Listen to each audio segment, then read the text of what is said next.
Buongiorno, everyone. Welcome to the player ratings after a 1-1 draw at home to Aston Villa. Should have been expected, really, as these games normally end in a draw, especially St James's. Craig, start us off with Martin Dubravka. Dubravka, Cost Newcastle the fucking win, didn't he, really? Let's be honest. Basically, the rest of the game pretty much was the similar kind of game that he had against Sheffield United, in which I gave him a 7. But everything was going wide, everything was going over. Yeah, I only give him a 7 because he kept a clean sheet.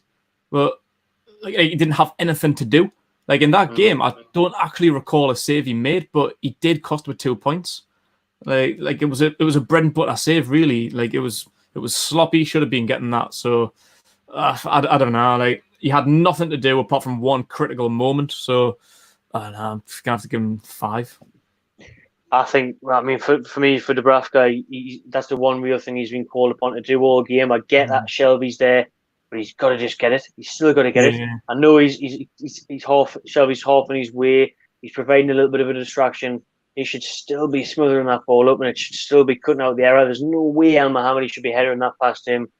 It's poor. I'd 5 at best, really, because if he collects that. At best, I don't want to be too harsh on him because he hasn't really had anything. 5 at absolute best because I don't really want to be too harsh on him. He's kept winning so many games this season. It's just that time he's just cost with 2 points. I'll take Javier Manquillo. Remember, as well, we're live, so make sure you're dropping in your live player ratings as well to the game as we go along. Manquillo right back, offering a lot going forward again. Predominantly in the first half, really a bit of extra service, trying to get the balls into the box. Looked pretty solid. Some clearances to be made at the other end as well, knocking them out for a corner. I thought Manquillo was steady. I give him a 6. Yeah, fair one. Captain Lascelles? Lascelles, pretty decent game. Who's that big guy? What's he called? Samata? Samata caused a bit of a threat up top, but not really that much. There was one chance where he probably should have scored a header. Had a pretty decent chance there, but I think between the pair of them, Lascelles and Fernandez, they were pretty good. I'll let you take Fernandez in a sec, but yeah, between the two of them, I thought they were okay. Lascelles did his usual captain duty, led from the back, and did okay. 7. Involved in that clash with Louise as well, wasn't he? Which we didn't get to see a replay of. And I didn't see a replay. I still can't really comment on that because I haven't actually got a clue what happened. He was claiming something. Lascelles is a tough guy. You wouldn't be complaining to the referee about nothing. He was saying he got hit. But from the replay, I didn't really see anything, and it went to VAR. I don't know. I'd have to say that one back. But yeah, what did I say? 7. Yeah. I'd give his partner Federico Fernandez an 8 out of 10. I think worked tirelessly. You can tell now because by the end of the game, he's breathing out his arse. He was absolutely shattered. I think Brucey probably should have brought on Fabian Shaw for him with about 10 minutes to go. But Fernandez got a little stat up here. Actually, he made 10 clearances and 6 aerial wins. So he was a rock at the back, as he has been for us for a while now, all season, you'd say. So I'd give Fernandez an 8 out of 10. You said before, he was looking tired. The moment, you seen him about 10 minutes from the end, he was proper panting. He got himself booked in a bit of a lazy tackle. Really, it was a bit of a careless challenge. Got himself a yellow card. Just lunged in, took the man. You could just tell he was just a little bit knackered. So Shaw definitely probably should have came on. I predicted Shaw to start, to be honest. Fernandez, I think we gave a 9 to in player ratings the other day. He was absolutely solid. But we should have probably rotated them, to be fair, with Man City in mind on Sunday. Yeah. Danny Rose? Danny Rose, he had a similar game, really, to what he did on Sunday as well. The first half, he was slow. We were looking through the comments of our live stream at half-time, and everyone was saying he was shite. He was slow. I'm still concerned about his level of fitness. It hasn't really been there since he signed, really, since January. But again, he got, as the game went on, similar to Sunday, I think he got a little bit better. He was just, I don't know why it takes him an hour to get into a game. But like the longer the game goes on, he's unfit. He's unfit, mate. He's unfit. The longer the game goes on, he gets better. He made one brilliant challenge. I can't remember who against. Like inside the box, it looked like it was a little bit dangerous, but timed it to perfection. It was probably the best tackle of the game. So I don't know, probably about a 7. Yeah. Was that generous? I probably would have said about a 6 or a 7. I think first off, but like you said, he made some crucial blocks. We're giving out 0.5s now. Matt Ritchie, I thought was quite a day. I was buzzing to see Matt Ritchie get his goal and get an assist last week. We just didn't see the same work rate from him. We didn't see the same. A couple of games in the space of a couple of days backfired from Matt Ritchie. I think. I mean, he didn't show that today. What we know he can show in terms of his ethic and his intensity. Didn't have it today. Probably should have been rested for Sunday. I would have thought, so he can graft and get back against Manchester City. I think he swung in about 5 crosses. None really that precise. Yeah. I'd give him a 5 out of 10. He was another one I predicted for rotation in my lineup prediction. Like he was great the other day. Like again, like his delivery wasn't really that good the other day. Again, like his end product really isn't really that good. Matt Ritchie, I think he's only really in the team because of like his passion. Like he gets right stuck in, and like players like him like are quite rare these days. And it's great to see somebody like Matt Ritchie get like so stuck in. But like he hasn't really had a lot of game time over the last like almost a year. Really, he picked up a big injury at the start of the season against Leicester in the cup, and since then he's only really been playing bit parts. So like after playing most of the game against Sheffield and played pretty well, I would have rotated him for this game. I would probably have started Lazaro ahead of him, and yeah, you can see like that probably definitely should have been the crack. He did look knackered, wasn't as good as he was on Sunday. Shelvey. Shelvey, he was all right. It's just like another Shelvey performance. Like it wasn't his best. Like Shelvey rarely has 2 good games in a row, and he was brilliant on Sunday. So today was probably always going to be one of them games where he didn't really turn up. Like he was okay. Like he made a few great passes, like the typical pinpoint Shelvey passes you would come to find in the first half. He sprayed a diagonal one across to Saint-Maximin. Brilliant pass, but just didn't really get involved too much. I would like to have seen him shoot a bit more. Like we spoke about the goalkeeper Nyland. Like he's dodgy. Like Matt Ritchie tested him in the first half and he spilt this. Like he's not a very good goalkeeper. I would like to have seen a bit more from Matt Ritchie and Shelvey in that sense. Test the goalkeeper. Like they've got the ability from long range. Just pop it. Like I've always said, if you don't shoot, you don't score. And against dodgy goalkeepers, there's nothing wrong with it. Like even if he saves it, he might fumble it in the path of Joelinton or Almiron or something. So yeah, I was a little bit disappointed in Shelvey today, but he wasn't terrible. So I'll probably give him a 6. I think Isaac Hayden alongside him would get a 6 as well from me. Battled away, made some huge tackles in the first half, as you'd expect. Unfortunately, went off. Got an ice pack on him now, and apparently it's a tissue injury. So we're praying that he doesn't miss Sunday, because again, I think that's another one where he probably should have been rotated to save him for the FA Cup on the weekend. After he was unbelievable against Sheffield United, made some decent passes throughout the game as well. So as again, 6 out of 10. Yep. Saint-Maximin. Excellent. Man of the match.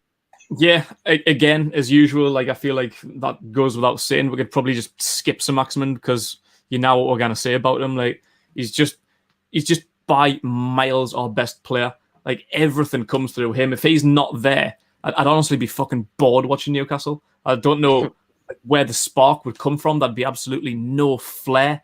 Like he gave it a good go today. Like not a lot of his things came off. He had a decent effort from about 20 yards out in the second half. Just flew over the bar. But like just his skill and ability on the ball, like it is frightening. Like end product is, again, like we're speaking about almost week in, week out. Like it's getting better, but it's still got a little bit of work to do. But again, he's quite clearly man of the match today. So probably about an 8. Almiron, quite a day, Miggy, for me. Disappointing. I think especially that first half chance. He's 6 yards out. Why the fuck is he taking a touch, man? That was like old Almiron before Christmas. It was, it's Project Restart, not Miguel Almiron Restart. Yeah, just continue on what you were doing, because if you think of his first goal for us against Palace, the ball's fall to him, puts his laces through it, hits the back of the net. Lovely stuff. This one falls to him. Oh, I'll take a touch. Why would you take a touch when you're that close to goal? Just shoot, get it on target. We've said time and time again about how poor this Villa keeper is to rotate between the three of them. Test them, get it on target, keep that series and push it out for corner. Fine. Don't take a touch and don't give a chance to Tyrone Mings to get the ball back at you. Strong defender like Mings, he's going to be on you all day. He had, a lot of touches, and he was breaking it in the final third, but he didn't seem up to scratch the day again. It's understandable. It was a hot night on Tyneside. They played only a few days ago. I'll give him some slack there, but tonight, I'll give him a 6 out of 10. That's pretty generous. Yeah. Joelinton. Joey. We can pretty much plagiarise what we say about Joelinton on week in, week out as well. Second half, I thought he did all right. He's not the striker. Missed a decent opportunity in the first half. I think he done well for that chance though. Like he did well for the touch and to get away from Mings, but I think in the fan cam DP summed it up where he did do well. Actually, I give like a little step over. Like he went to the right, stepped over, then went to the left. But like Tyrone Mings, he got his shot. He got his shot away, but maybe if he had a bit more confidence, he would have got it away a bit earlier, or a bit more talent. Struggled in terms of when Saint was at the byline and looking for someone to charge into that near post and get the touch. He wasn't fresh on the runs the day of getting into a position to create a chance to score that goal, get on the end of crosses. But his solo play was decent when he received it, especially on the left wing. Took on a couple of players a couple of times. Again, won a couple of fouls like he did against Sheffield United. But still not enough of a threat, was he? Yeah, it's like he's deep play again, further back in the middle of the field, just entering the final third. That's where he's best. Like he's brilliant there again today, like getting himself stuck in, taking the ball forward as we mentioned. But yeah, and now we'll keep saying like he's not a striker. But if he's going to keep playing there, if Brucey's going to force him to play as a striker, he really needs to work on it. Like just being in the right place at the right time. Like on Sunday, he did that. Like a few times on Sunday, he was getting in the right place at the right time, which is where his goal came from. That's where he got his goal against Tottenham all them fucking million months ago. And he just doesn't play on the last man too much. He just hasn't got that striking instinct. Like I don't know what the conversation's been behind the scenes, but surely Brucey or one of the coaches or someone or the striking coach can teach him that. Like I know it's not his natural role, but if like someone can say to him like where to be, get on the last man, get in between, like that needs to come. But I hope just when the season ends, hopefully the takeover is going to be announced in the coming days. We're going to get some new bodies through the door. A striker, 1, 2, maybe even 3 strikers to fill up that role. And then we might finally get to see Joey playing a deeper role and actually finally see the best out of him. So, today, like, you hit and miss, like, better further up the field, less right up top. So probably about another 6. We'll quickly do the subs because I think obviously that a pivotal part of the game where Carroll got the assist for Gayle. I put Newcastle in the lead.